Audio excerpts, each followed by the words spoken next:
Hello, fifth graders. It is a new week. We are starting warm up Q1.6. There's a lot of review here, guys, but I did want to give you a video this week to use to complete Monday through Thursday. We will test on these skills that are on our Q1.6 on Friday. So please use this video to practice for that test. And as you are watching it, you may feel like, hey, let me pause for a minute, work something out, and come back to see the explanations. If you come to class and you have a question about one, just be ready to share which day and problem you would like to see work together in the class. All right, so we're going to go ahead and get started. I'm going to start with Monday, find the product. So if you've noticed, I went ahead and lined up my problem. 523 times 54. I'm going to start in the ones place, and I'm going to multiply each digit by 4.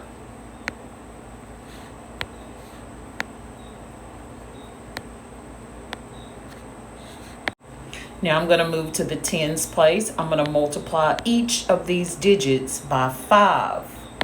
Before I start multiplying, I am going to place a space holder here. A lot of us are forgetting to place that space holder. That lets us know that we're multiplying by tens. So I got a little tight right there, but remember that you're lining everything up. I'm going to come with my final answer here, which is 28,242. So here I have two partial products that I was able to find. And make sure it's important that your scratch paper is nice and clean. You can always go back to check those partial products. Now, let us find the quotient. Here, I've gone ahead and written my problem. You know what my next step is. What is it? That's right. I'm going to start listing my multiples of my divisor, which is 12. And as I list those, I know that 12 cannot go into 6, but it can go into 67. So I'm looking for a multiple that would be if not 67, smaller than 67. So let's go ahead and list those multiples. Now that I have my multiples listed, I see that 12 will go into 60 5 times, and I notice that 72 would be too big. So I'm going to multiply 12 by 5. 5 times 12 is 60. I'm now going to subtract. 7 minus 0 is 7. 6 minus 6 is 0. I'm checking to make sure that this 7 is smaller than my 12, which it is. So now I can bring down my 2. Now it's time for me to check my multiples because I'm about to divide again. I need to find out how many times will that 12 go into 72? And if you're looking at my multiples, we see a 72. We know that it will go into 12 6 times because 12 times 6 is 72. I'm going to subtract. 0 is the remainder. My quotient is 56. So really quick, if there is anyone who wants to check their answer, you can look at your quotient and your divisor. Looking at that quotient and the divisor, I could come down and multiply 56 times 12 to check my answer, guys. You may want to do the same because we do know how to multiply. We're still lining everything up, adding the space holder where needed.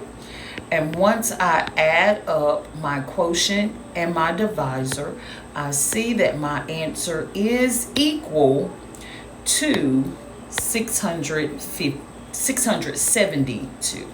So I know that my answer 56 is correct.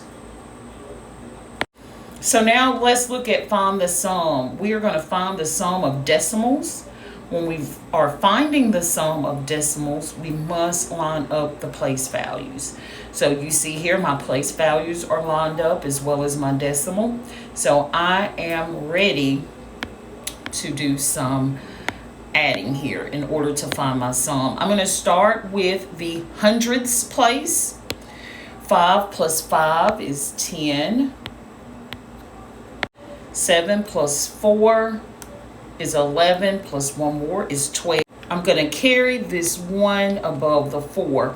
I can go ahead and bring my decimal, guys, down so that I can make sure everything stays in line.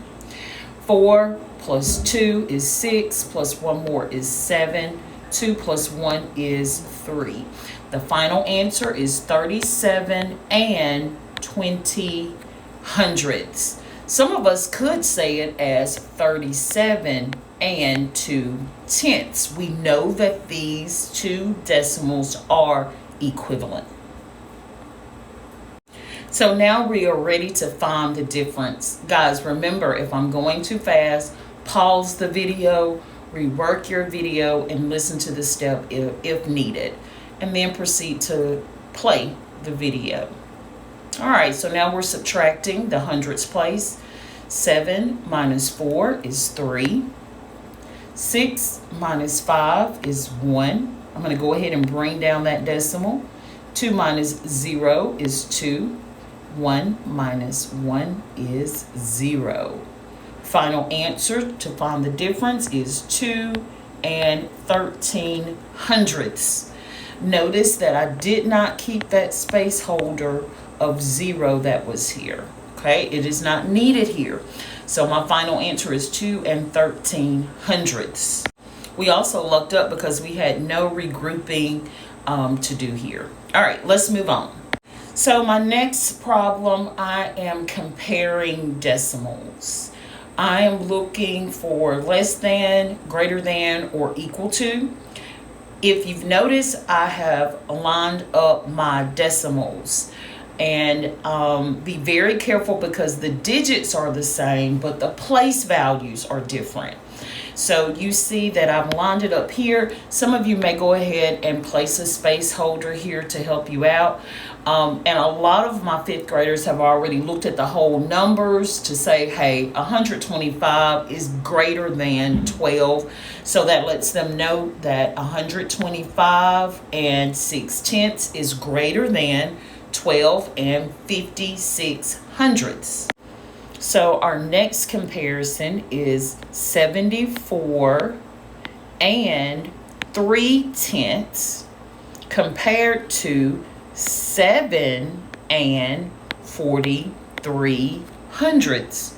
Notice how I lined up my place value here, guys. And you're already noticing that whole number, I'm sure. The whole number 74 is greater than the whole number 7.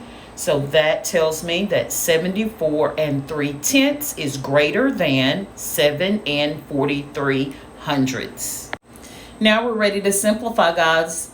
Remember, when we are simplifying, this numerator of 4 and the denominator of 8 are multiples. We're trying to think of multiples of what? 4 and 8. I could list multiples of 2, but I believe 4 is also a multiple of 4 and 8. So I'm going to use those. The bigger my factor is here, the better chance I only need to simplify one time. So here I've listed 4 of those multiples, and I see that 4 and 8 are multiples of 4. So let's use 4. 4 divided by 4 and 8 divided by 4 would give me an answer of 1/4. This has been simplified. 4 eighths can be simplified into 1/4. Really quick, I do want to talk about how some of you may have used the multiples too. So if I have 4 and 8 and I list the multiples of 2, I see 4 and 8 are both multiples of 2, guys. But watch what happens here when I use 2 to divide my multiples. 4 divided by 2 is 2.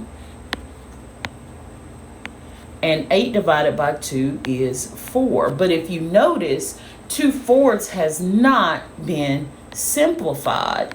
That's why I suggested you using the biggest factor here of 4.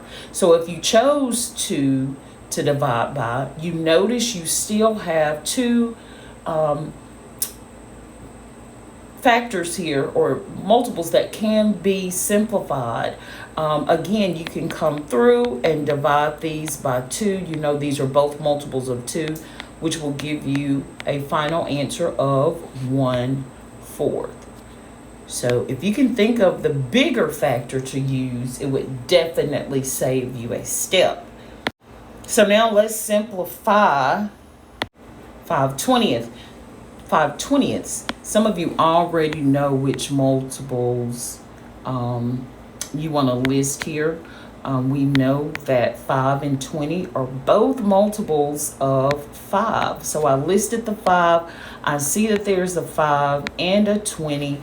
If I divide both of these by 5, my final answer will be 1/4 is our final answer for 5/20 reduced. So our next problem, we are looking at PEMDAS.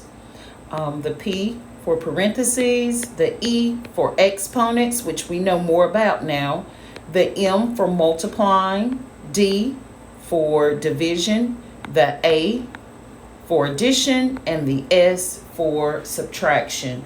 This is the order we're going to answer our PEMDAS questions in. First, let's take a look at our problem for parentheses, and we do see 32 divided by 4. So I want to start with the parentheses. 32 divided by 4 would give me 8. Guys, now that I have answered this problem, I'm going to bring everything down. It is so important to show your work. That's one way to prove it. You got to. That's right. Work it out. 8 plus 3 will give us 11, which is our final answer, 11.